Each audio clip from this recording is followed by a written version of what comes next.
अस्सलाम वालेकुम। इस लेक्चर में हम पढ़ेंगे कि केमिकल स्पीशीज़ क्या होती हैं। सबसे पहले हम देखते हैं कि आयन जो कि केमिकल स्पीशी है वो क्या है। जब भी कोई एक एटम इलेक्ट्रॉन गेन या लूज़ करता है तो वो एक आयन बनाता है। हर एटम चाहता होता है कि उसका आखिरी जो शेल है वो कंप्लीट हो।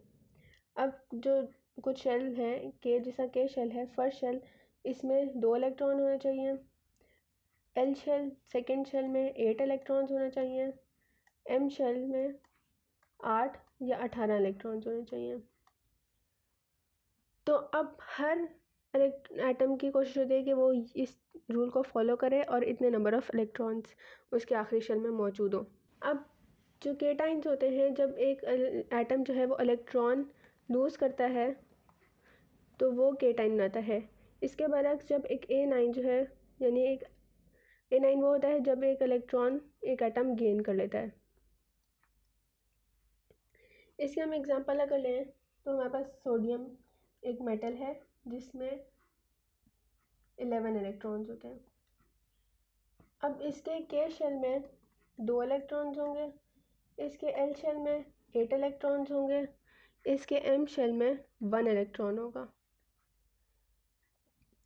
अब चूँकि ये 2 शेल तो फिल हैं, मगर इस शेल में सिर्फ 1 इलेक्ट्रॉन है, तो सोडियम के लिए बेहतर है कि वो ये एक इलेक्ट्रॉन लूज़ कर दे और इन 2 को इनको शेल्स को कंप्लीट रखे। अब जब वो ये एक इलेक्ट्रॉन लूज़ कर देगा तो उस पर एक पॉजिटिव चार्ज आ जाएगा। अब चूँकि इसमें नंबर ऑफ़ प्रोटॉन्स 11 ही है, मगर एक इलेक्ट्रॉन लूज़ हो गया है, यानी नंबर ऑफ़ इलेक्ट्रॉन्स कम हो गए हैं, तो इसके ऊपर पॉजिटिव चार्ज आ जाएगा। इसके ऑपोजिट A9 में, जिसकी एग्जांपल है क्लोरीन, इसमें होते हैं 17 इलेक्ट्रॉन्स।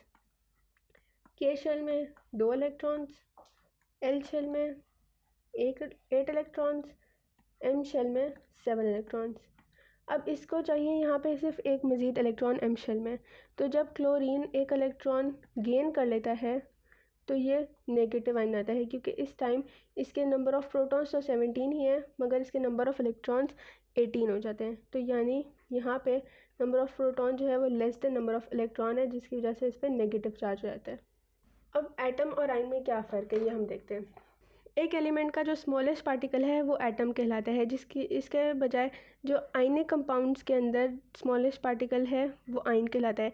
यानी एटम्स मिलके एलिमेंट बनाते हैं, जबकि आयन्स मिलके आयनिक कंपाउंड बनाते हैं। इनका दूसरा फ़र्क ये है कि जो एटम्स हैं वो अपने तौर पे इंडिपेंडेंटली एग्जिस्ट कर भी सकते हैं और नहीं भी कर सकते। जो स्टेबल एटम्स हैं, फॉर एग्जांपल नोबल गैसेस, उसके एटम इंडिपेंडेंटली एग्जिस्ट करते हैं। और इसके बरक्स जो आयन है, चूँकि उन पर कोई चार्ज होता है तो वो काफ़ी रिएक्टिव होते हैं, इसलिए वो इंडिपेंडेंटली एग्जिस्ट नहीं कर सकते होते हैं और वो हमेशा नेगेटिव चार्जेस से घिरे रहते हैं।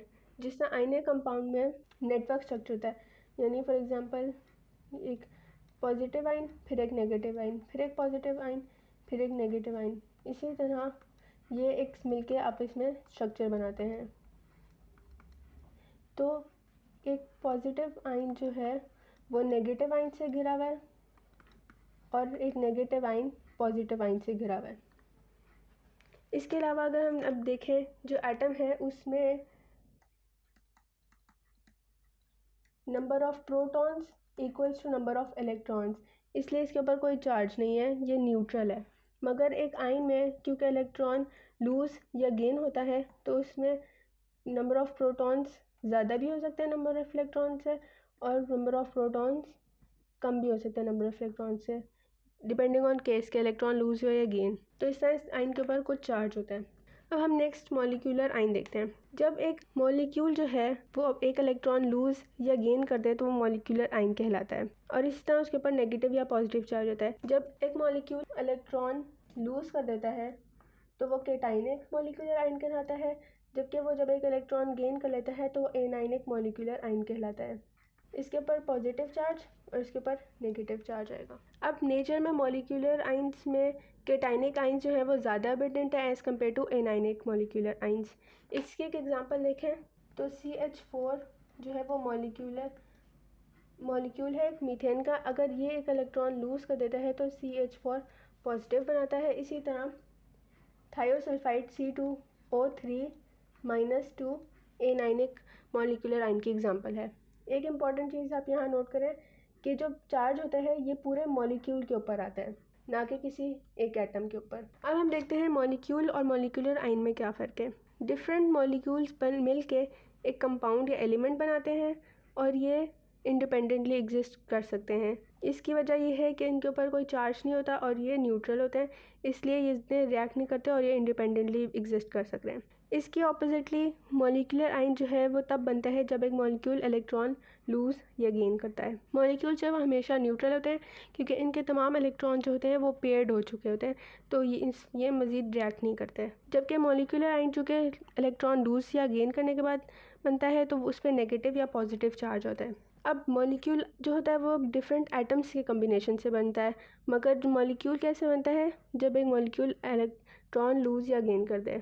अब चूँकि मॉलिक्यूल में तमाम इलेक्ट्रॉन बॉन्ड बना चुके होते हैं तो वो स्टेबल होता है, मगर मॉलिक्यूलर आयन के ऊपर क्योंकि चार्ज होता है तो वो रिएक्टिव होता है। अब एक और स्पीशी जो है वो है फ्री रेडिकल्स। फ्री रेडिकल्स वो एटम्स या वो ग्रुप ऑफ एटम्स होते हैं जिनके आखिरी शेल्स में अनपेयर्ड इलेक्ट्रॉन होता है। इसके हम एग्जांपल देखें तो हाइड्रोजन रेडिकल या क्लोरीन का रेडिकल। ये रेडिकल तब बनता है जब दो एटम्स के बीच में बॉन्ड इक्वली ब्रेक होता है। ये बॉन्ड हीट या लाइट एब्जॉर्ब होने की वजह से ब्रेक हो सकता है। चूँकि इनके बीच में बॉन्ड ब्रेक हो चुका होता है और इलेक्ट्रॉन फ्री हो जाता है, इसकी वजह से फ्री रेडिकल्स जो है वो काफ़ी ज़्यादा रिएक्टिव होते हैं। अगर हम इसकी एक एग्जांपल देखें तो फॉर एग्जांपल हमारे पास Cl2 जो कि एक मॉलिक्यूल है, अगर ये इसके ऊपर सनलाइट पड़े तो ये दो क्लोरीन रेडिकल्स बनाता है। अब क्लोरीन आयन नहीं बल्कि रेडिकल बनाता है, यानी कि इसमें नंबर ऑफ़ प्रोटॉन और नंबर ऑफ़ इलेक्ट्रॉन जो है वो इक्वल है। इसमें इलेक्ट्रॉन जो है वो लूज़ या गेन नहीं हुआ, सिर्फ क्लोरीन के साथ जो बॉन्ड बना हुआ था वो ब्रेक हुआ है इक्वली और इससे दो क्लोरीन के फ्री रेडिकल्स बन गए। अब हम देखते हैं कि आयन और फ्री रेडिकल में क्या फ़र्क है। सबसे पहले आयन देखते हैं। आयन जो होता है तब बनता है जब एक एटम एक इलेक्ट्रॉन लूज़ या गेन कर लेता है, मगर फ्री रेडिकल तब बनते हैं जब एक एटम के अंदर not odd number of electrons होते हैं।